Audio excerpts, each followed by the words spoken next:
Talking all things Florida Gators spring football with our good friend Neil Shulman, in all kinds of weather.com. Does a fantastic job covering the Gators. Great follow on social media as well. Neil, what's going on, man? I appreciate you taking the time. Always good to chop it up, man. First time we've been collaborating on content since your rebrand. Congratulations on that. Looking forward to talk Gators on a non-just South Carolina platform. Indeed. Hey, this is all about the Florida Gators, man. Like I said, spring football is in the air. Big year upcoming for Billy Napier in 2024. That's putting it lightly, right? An important year 3. What's been the vibe in Gainesville? Because obviously it's always excitement in the air, anticipation building. But anytime you're coming into a year like this where it really feels like for Billy Napier, win or there will be changes, I got to think there's a little bit extra attention to detail. There's a little bit extra motivation. What have you felt? What have you seen? What have you heard in regards to that intensity in spring ball with that looming, if you will? I mean, different people that I talk to have different sorts of feelings and vibes. I guess that's just a case of individuals will differ, but the general consensus seems to be that the team does now have talent. We just need to see it happen on the field in the fall. And, spring obviously isn't going to solve that. Spring ball, really, if you're not like a considerable powerhouse like in Alabama or Georgia or an LSU, spring ball isn't really going to tell most of the fan base a whole lot about what you have. Maybe a name pops up here or there, but it doesn't always translate onto the field in the fall. So I think at this point, really, it's just don't get injured, right? We need to keep the team healthy. We've seen seasons get derailed like that before. 2013, a good example of that. Florida went 4-8 under Will Muschamp after having a lot of spring injuries. And also just looking for other playmakers to step up at different positions, which I'm sure we'll talk about more. But, I mean, I think it's just really I wouldn't even say positivity or negativity at this point for the middle 80% of that like 10-80-10 scale. It's more just let's just see what happens in the fall. Neil, you mentioned playmakers stepping up, and we'll start on the offensive side of the football. You lose Ricky Pearsall. He was a big one. Eugene Wilson is back. But who are some other guys that maybe you've heard that are making names themselves that Graham Mertz and company will be able, it looks like at least, will be able to depend on this season? Yeah, so Aiden Mizell, I think, is the one that I'm hearing the most. I mentioned I talk to different people and I get different opinions and thought processes and input. Aiden Mizell's name comes up a lot from these different people. These are different people that do different things that are all coming together to say, hey, Aiden Mizell is balling out. So that's one I tend to put a lot more stock in than the outliers I maybe get. But aside from him, I would say that Arliss Boardingham has also been coming along at the tight end position. I think he's someone that's going to be something of a security blanket, especially if the offensive line can't really protect like they could not do last year. Those two guys plus Eugene Wilson, I think, would make for a pretty strong top 3 pass catching combo. Obviously, Boardingham a tight end, but I mean, Mizell's ability to take the top off of defense with his speed is something that you can't really teach. You just got to recruit good athletes on defense to stop. The problem with him before was that he didn't have the body. He didn't have the bulk. He has it now. He's bulked up for sure under new strength and conditioning leadership this offseason. And I think that with that additional muscle mass plus that natural speed he's got, and then, of course, the overall good hands he has, he could develop into a bona fide deep threat this year. Boardingham would be just I don't ever want to compare someone to Kyle Pitts, but he could be the best tight end we've had not named Kyle Pitts in probably a decade if he continues to take the strides that I've been hearing he's been taking this year.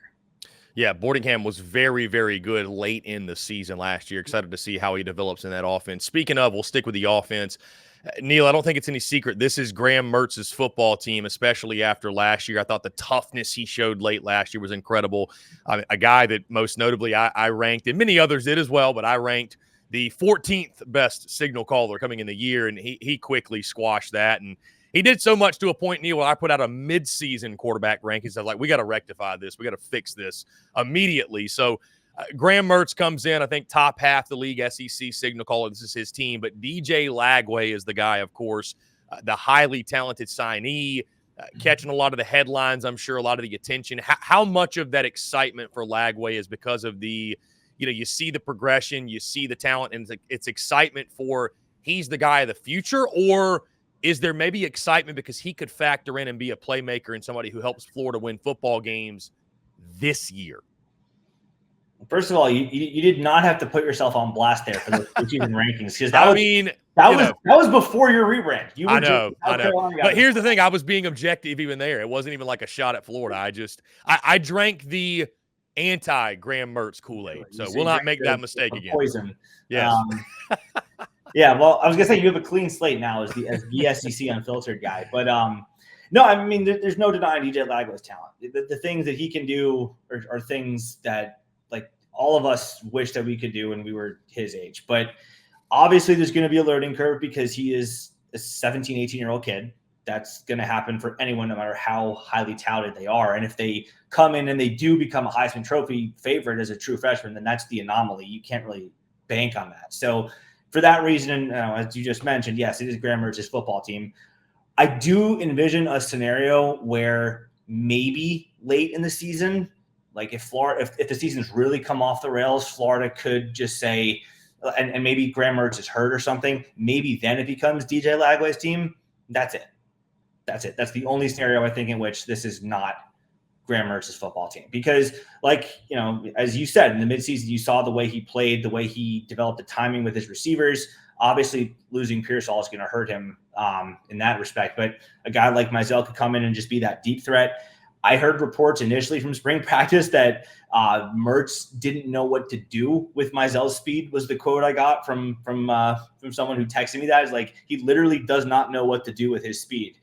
It's like sometimes he's overthrowing him, sometimes he's underthrowing him. He's never played with a receiver this fast. So he's adjusted to that before, because I don't think he'd ever played with a guy like Ricky Pearsall who could do all the things Ricky Pearsall could do. He learned how to do it. He adjusted, and he had a great season, almost became a 1,000-yard receiver last year. So I think that is going to help him become and maybe more proficient in the stat sheet. I think that he might also want to learn when to maybe up the risk factor by like 5%, because obviously you don't want to force balls. You don't want to throw late over the middle. You don't want to, get forced by throwing a ball like into triple coverage. Like stuff like that obviously is never going to be something you encourage him to do, but he might want to learn to say, like, hey, it's 3rd and 13. You have single coverage, maybe launch that deep ball, see what happens. If it's picked off, whatever, you threw a punt stuff. And upside, Aiden Mizell uses his speed to beat the defender and makes a 60-yard touchdown catch. So maybe some things like that are some things that people that I talk to want to see him do differently, but he wasn't the reason Florida lost 7 games last year. And if the Gators are going to make a real run this year at anything more than just being another 4, 5, 6 win team, it's going to be because of him. Neil, let's switch sides of the football to the defensive side. It was a mixed bag for Florida last year. You're now down Princely Uman-Mielen, who went to Ole Miss. What's the latest you're hearing from spring football about the progression of that side of the ball? Again, it was a mixed bag. So there was some good, there was some bad, there was some ugly, there were reasons to be encouraged, also reasons to have concern. What's the latest you're hearing on how that group is coming along? Yeah, well, my first take on the defense, if I say nothing else about them, I have a suspicion that that the coaches who were let go, and Sean Spencer and Corey Raymond, were made the scapegoats for a number of other factors, not the least of which was the injury to Shamar James at linebacker, because I just find it very hard to believe that both of those guys coached all these All-Americans at Penn State and LSU respectively, and then just mysteriously forgot how to coach when they came to the University of Florida. No, I don't buy that. Sorry. But I do think that sometimes there is something to be said for just having a new voice, just having something different than the last couple of years, even if it's not that different, like temperamentally or even philosophically, just having a different voice. Like you and I have physically different voices. Like that's how the biology works. Maybe there are some neurons that fire differently or something. I don't know, but something had to change. That was indisputable. And I think that these new guys, while the coaches that they replaced, I think had very strong pedigrees and were certainly qualified to do the jobs that they did, I think that having these new guys was a burst of new energy for the Gators. A guy like Will Harris comes in. The fact that Xavier Falsame even entertained staying with Florida, after his guy Corey Raymond left, I think was a major testament to him. Like he decided, you know what, I'm probably going to flip to Texas. Like after Corey Raymond left, and even as the news was kind of filtering in that maybe they're going to be staff changes, he was like, all right, I'm out. I'm going to Texas.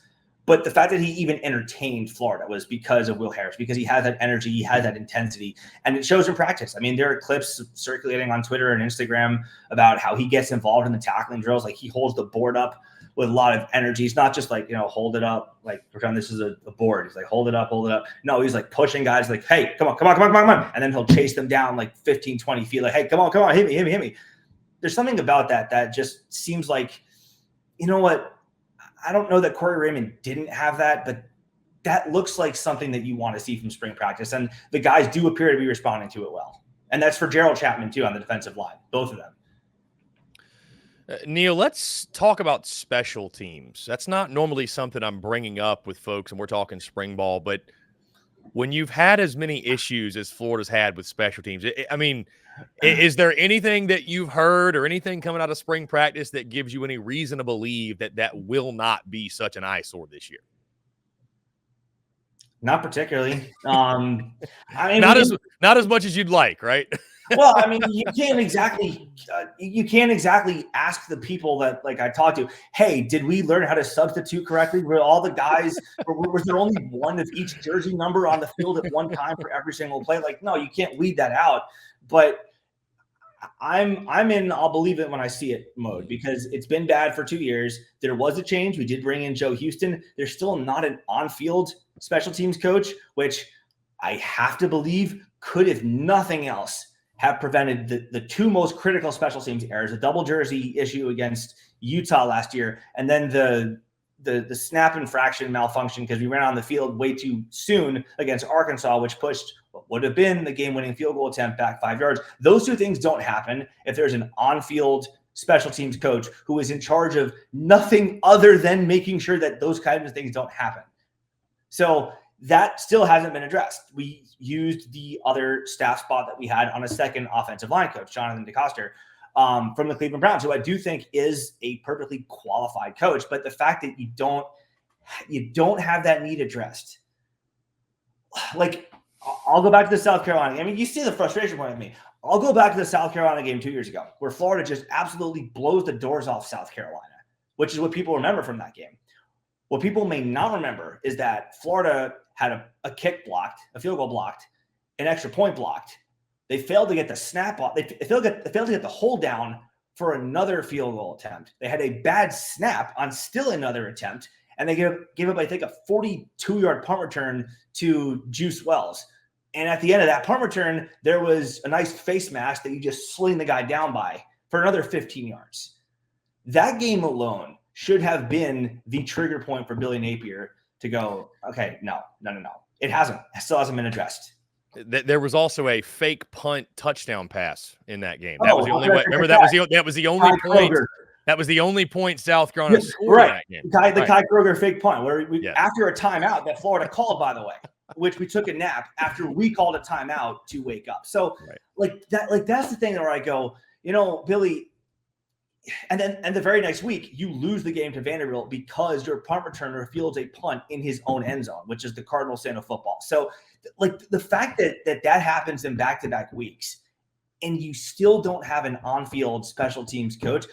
I mean, I'm not going to make the declaratory statement on Billy Napier right now. I'm not going to definitively say he fails or succeeds, but I'm just going to say, look, you don't get to have me give you the benefit of the doubt right now. The burden is on you to prove me wrong after seeing all that. So the short answer is I'll believe it when I see it. So Neil, I feel like you speak for a lot of Gator fans, and when I say that, I'm really saying I sense your frustration, and I think you probably echo a lot of those in orange and blue. And speaking of orange and blue, the orange and blue spring game is upcoming. The reason I point that out, though, your frustration, is that when your coach is on the hot seat and you're not winning the way you want to, things that for maybe some other programs or when you are winning that are little things, like, for example, the spring game, like, oh, it's just the spring game, whatever, no big deal. It is a big deal, right? When things haven't been going well and you're looking for reasons for optimism, and especially it's a big deal after what happened last year, when I think we all know what Billy Napier was trying to do, give the defense this confidence, give his young defensive coordinator. But when you got Lane Kiffin trolling you on social media when the spring game is 7-3, how important would you say it is for Florida to just have a normal spring game? Like, not a spring game that is notable to a point where they're being trolled for it.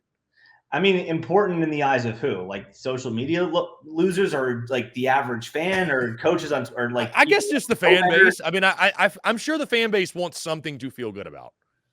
Well, sure. I mean, we would like a bowl game because, who knew that wouldn't be a sure thing after last year? But I mean, no, I think spring games are kind of like pick your poison. Damned if you do, damned if you don't. You have a 42-38 shootout. Well, the defense sucks. You have a 10-7 slugfest and on the defense like we had last year. Oh, the offense is going to be in for a terrible year. Like, I don't know I think that's where a lot of the anti-Graham Mertz stuff came from, honestly, was that spring game, which is crazy to think about. But I mean, there were people who didn't want to take him from Wisconsin. I remember that portal recruitment process too. I think that's where it originated from a lot of people. But no, like, I don't know how you really define normal aside from like don't have a plane crash in the middle of the field mid-game. I would say no injuries. You don't want anyone to start a fight with the other team because they're actually your teammates in the fall. I mean, guys are going to get heated, but you'd rather it not become like a full-scale brawl like Tennessee last year. I would just say I would hope for guys to put good tape out. Just, don't drop passes, don't miss assignments, block, control the right gap, don't badly strike out on a tackle, don't fumble the ball, stuff like that. As long as the majority of the starters don't have any glaring mistakes, I guess I would consider that normal and non-troll worthy. But I mean, it was a Gamecock, know how that works. It's going to get trolled one way or another. So at this point, I'm used to it. It's just a matter of how. And Neil, you led me to my next point because I was going to ask from this orange and blue spring game. Again, to your point, you take it with a grain of salt. It is at the end of the day a glorified scrimmage. But are there any particular things you want to see? Maybe it's particular players, or there's things you're looking for, things that you feel like this fan base wants to see from the spring game. Yeah, I mean, I would say obviously the number one thing, again, no injuries. That is the absolute worst time to lose someone. I mean, we've already lost Myles Graham for the whole spring because he got injured earlier in the spring. So the last thing you want is like an ACL tear. But to answer the question, to give you more names, I would say Aiden Mizell, the guys I've been hearing about, like LJ McCray, 5-star freshman signing. I heard reports that are kind of conflicting as to when he started looking as great as he does now. Some people say, yeah, I always knew he had this. Some people say, well, it took him a little bit longer. He had a little longer learning curve than I maybe would have thought. But consensus now is he's getting there. So want to see him take the next step. Also looking for sophomores, just the true sophomores who were a part of last year's freshman class. Mizell, one of them, obviously. McCray would be a freshman, but guys like Kelby Collins stepping up into a larger role. He took his lumps as a freshman. He did some good things. TJ Searcy, another one. He did a lot of good things last year. I love his hustle. I love his drive. Some plays were better than others on tape. Look to see him put more good game tape out there. And yeah, again, just to reiterate, no injuries, because that's the only way you can truly lose a spring game.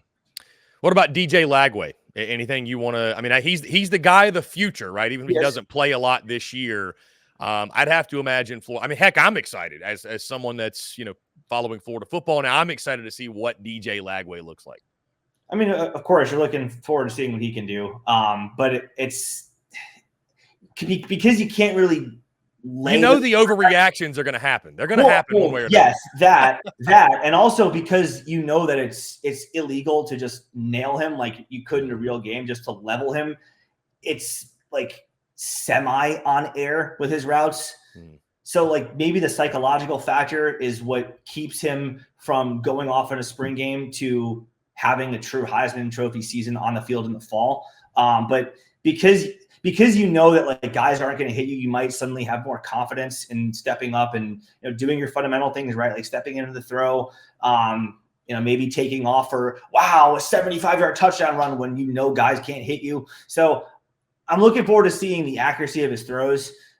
Beyond that, I kind of need to see it in the fall. I've learned that I've been burned too many times at that in spring games, most notably with Felipe Franks. So wait and see with that. But yes, definitely excited for his future for sure. Neil, the spring game giveth and the spring game taketh. But you know what? When it's April and we're starving for football, it's the best we got. So we'll do with it what we can. Neil Shulman in allkindsofweather.com again, guys, does a fantastic job talking all things Florida Gators. They're all over social media. Neil, always a pleasure, my man. This is a lot of fun. I appreciate you taking the time and definitely looking forward to doing it again soon. And try not to lose your marbles too much watching Kevin O'Sullivan and the boys try to navigate through the season, man. It'll be okay. Yeah, I think that we've kind of expect that with baseball. It is what it is. I mean, look, I got my national championship in 2017. We were in the finals last year. Down years are bound to happen. So hopefully we just get to enjoy a few more Cags homers. Watch him chase history, by the way. Fun fact, Matt Laporta has the career home run record for the Gators with 74. Cags is tied for second at 57. He has work to do, but it's not impossible. It's not implausible that he could go on a tear and catch up with him. So if nothing else, Gator fans, there is that piece of history to check out. Neil, you're the man. We'll do it again soon, man. I appreciate it. Always appreciate your time, Chris.